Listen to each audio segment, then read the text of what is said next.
मैं आपके लिए मिस्र की पूरी कहानी, उसके देवताओं, सभ्यता, मान्यताओं और इतिहास के हर पहलू को शुरुआत से अंत तक बेहतरीन शब्दों में पेश करता हूं। यह कहानी है नील नदी के किनारे बसी उस महान सभ्यता की जो हजारों साल तक कायम रही। भाग एक, शुरुआत दो, धरती का एकीकरण, लगभग 3100 ईसा पूर्व। मिस्र की कहानी की शुरुआत तब होती है जब नील नदी की घाटी में अलग अलग कबीले बसे हुए थे। यह नदी जीवन का स्रोत थी, जिसके पूर्वी और पश्चिमी किनारों पर रहने वाले लोगों की अपनी अलग परंपराएं थी। इतिहास में पहली बार एक महान राजा नारमर या मेंस ने लगभग 3100 ईसा पूर्व में ऊपरी मिस्र दक्षिण और निचला मिस्र उत्तर को एक साथ मिलाकर एक साम्राज्य की नींव। नारमर की मशहूर पट्टिका पर उसे एक तरफ ऊपरी मिस्र का ताज, सफेद ताज, और दूसरी तरफ निचले मिस्र का ताज, लाल ताज पहने दिखाया गया है। यह एकीकरण मिस्र की सभ्यता का बुनियादी स्तंभ बना। राजा को दोनों धरती का मालिक कहा जाने लगा। राजधानी मेम्फिस बसाई गई और इस तरह फिरौनों का दौर शुरू हुआ। भाग दो, कालखंड का परिचय, पुराना, मध्य और नया साम्राज्य। मिस्र के इतिहास को तीन बड़े शाही काल में बांटा जाता है, जिनके बीच अव्यवस्था के दौर आए। एक, पुराना साम्राज्य 2686-2181 ईसा पूर्व। यह वह दौर है जब महान पिरामिड बने। इस दौर के महान फिरौन खुफू, खफरे और मेकौरे हैं। इन्हें देखकर ही मिस्र की महानता का अंदाजा होता है। इस दौर में फिरौन एक जीवित देवता के रूप में पूजे जाते थे। दो, मध्य साम्राज्य 2055-1650 ईसा पूर्व। अव्यवस्था के बाद एकजुटता का दौर। मिस्र ने सांस्कृतिक और आर्थिक तरक्की की। देवता आमुन का महत्व बढ़ा, जो बाद में आमुन रा बना। तीन, नया साम्राज्य 1550-1069 ईसा पूर्व। मिस्र की ताकत का चरमोत्कर्ष। इस दौर में तूतनखामुन, रामसेस द्वितीय जैसे महान फिरौन हुए। मिस्र का साम्राज्य फिलिस्तीन, शाम और सूडान तक फैला। यही वह दौर है जब फिरौन अखनातेन ने एक ईश्वर आतोन, सूरज की डिस्क की उपासना का क्रांतिकारी बदलाव किया, लेकिन यह बदलाव उसकी मौत के बाद खत्म हो गया। भाग तीन, मिस्र के देवताओं की दुनिया, एक संतुलित ब्रह्मांड की अवधारणा।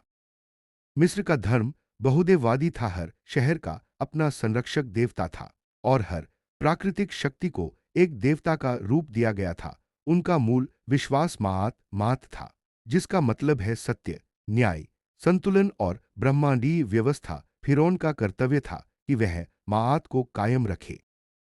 मुख्य देवता और उनकी कहानियां।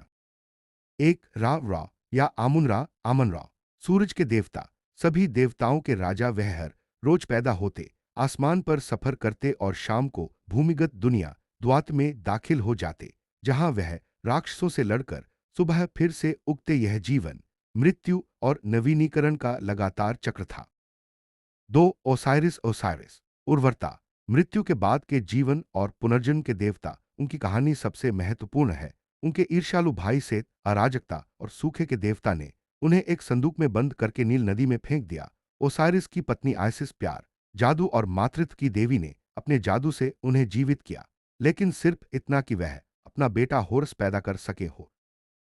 तीन, आइसिस, वफादारी, प्यार और जादू की देवी। अपने पति ओसाइरिस के लिए उनके प्यार और कोशिशों की वजह से वह आदर्श पत्नी और मां का प्रतीक बन गईं। चार, हॉरस, आकाश के देवता, जिनकी आंखें सूरज और चांद हैं। वह फिरौनों के संरक्षक देवता थे। हर फिरौन को जीवित होरस समझा जाता था। पांच, सेत, युद्ध, सूखा और अराजकता के देवता। वह जरूर बुराई का प्रतीक था, लेकिन मिस्रवासी उसे रा के संरक्षक के रूप में भी देखते थे, जो भूमिगत दुनिया में रा की नाव को राक्षसों से बचाता था। यह मिस्र की सोच में संतुलन की अभिव्यक्ति थी। बुराई के बिना अच्छाई का कोई अस्तित्व नहीं। छह, आन्यूबिस, ममीकरण और मरने वालों के संरक्षक देवता। वही मुर्दे के दिल को मात के पंख से तोलता था।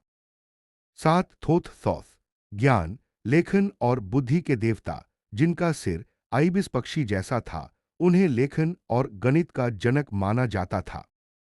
आठ, बास्तेत, घरेलू जीवन, खुशी, प्यार और बिल्लियों की देवी। वह शुरुआत में एक योद्धा देवी थीं जो बाद में कोमल स्वभाव वाली बन गईं। भाग 4। मृत्यु के बाद के जीवन की अवधारणा और ममीकरण।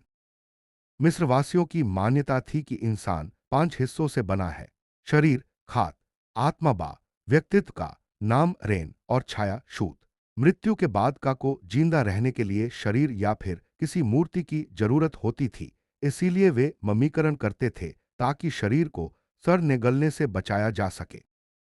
को द्वात अधोलोक की यात्रा करनी होती थी, वहां उसके दिल को अनुबिस तराजू में तोलता था। एक पलड़े में मरने वाले का दिल और दूसरे में मां का पंख सत्य का प्रतीक रखा जाता था। अगर दिल पंख से हल्का होता तो मरने वाला ओसाइरिस के राज्य में दाखिल हो जाता था। अगर दिल भारी होता तो एक राक्षस आमित उसे खा जाती थी और उसकी आत्मा हमेशा के लिए नष्ट हो।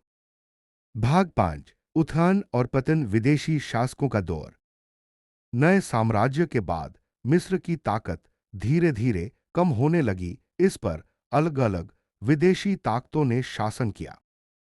सीपीपल्स समुद्री लुटेरों ने हमला किया। लीबियाई और नूबियाई, दक्षिण और पश्चिम से आने वाले शासक। अशूरी, ताकतवर अशूरी साम्राज्य ने मिस्र पर कब्जा किया। फारसी, ईरान के फारसी बादशाहों ने मिस्र को अपने साम्राज्य में मिला लिया। सिकंदर महान 332 ईसा पूर्व, यूनानी विजेता सिकंदर ने मिस्र फतह किया। इसके बाद टॉलेमिक साम्राज्य कायम हुआ, जिसकी आखिरी शासक रानी क्लियोपेट्रा थी।